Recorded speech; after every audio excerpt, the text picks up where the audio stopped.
नमस्कार, आप देख रहे हैं खलबली दर्पण।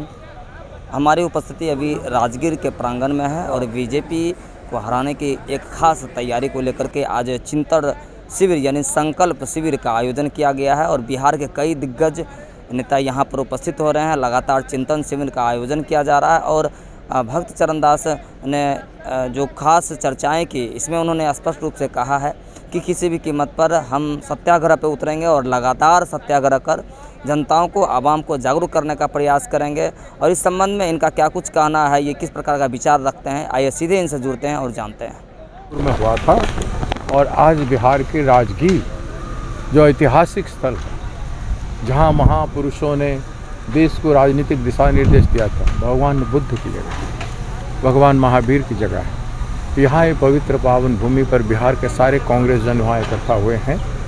आज देश की आर्थिक, राजनीतिक, सामाजिक और बेरोजगारी की स्थिति में, नौजवानों की स्थिति और संगठन की स्थिति जो आज कांग्रेस है, इसके हम चर्चा कर रहे हैं कि हम क्या निर्णय लें। जिस तरह से उदयपुर में संकल्प शिविर हुआ था, उसी दिशा में ये राजगीर में संकल्प शिविर हो रहा है बिहार का, और इससे मजबूती से कांग्रेस उभर के आएगा आने वाले दिनों में।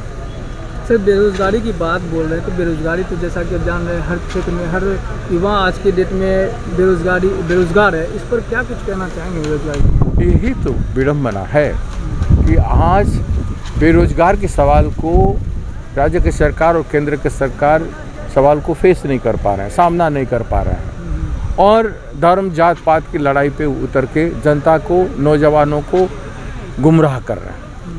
तो आज लड़ाई तो होना है रोजगार के लिए, बेरोजगारों की समस्याओं के लिए, पीड़ितों के लिए, बिहार को बचाने के लिए, किसानों को कीमत देने के लिए, उनकी कर्जा माफ़ी के लिए, उनको मार्केट का व्यवस्था देने के लिए, उद्योग का विकास के लिए कुछ तो नहीं हो रहा है।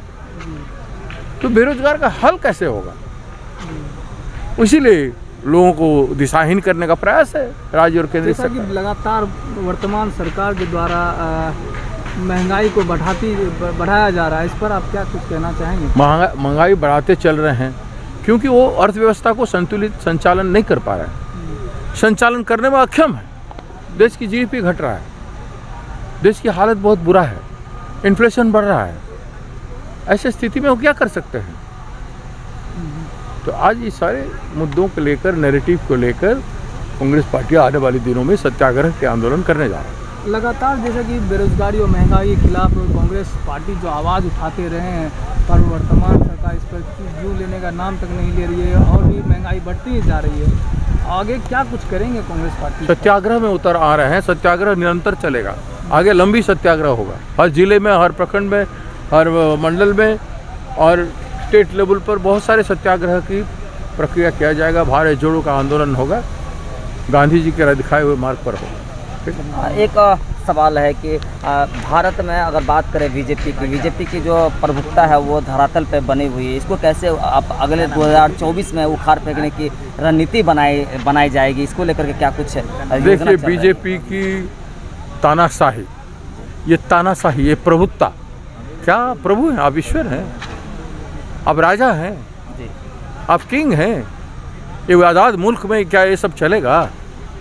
देश इसलिए आज़ादी हुआ था बीजेपी की प्रभुत्ता को स्वीकार करने के लिए, इसलिए इसको तो कांग्रेस चलने नहीं देगा। कांग्रेस के बनाया गया जो भी धरोहर है, जो भी सबको बेच रहे हैं, सबको बेचा गया, एक के बाद एक बेच गया है।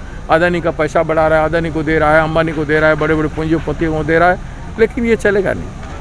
इसको रोक लगाएगा कांग्रेस सत्याग्रह के जरिए। चलिए, धन्यवाद।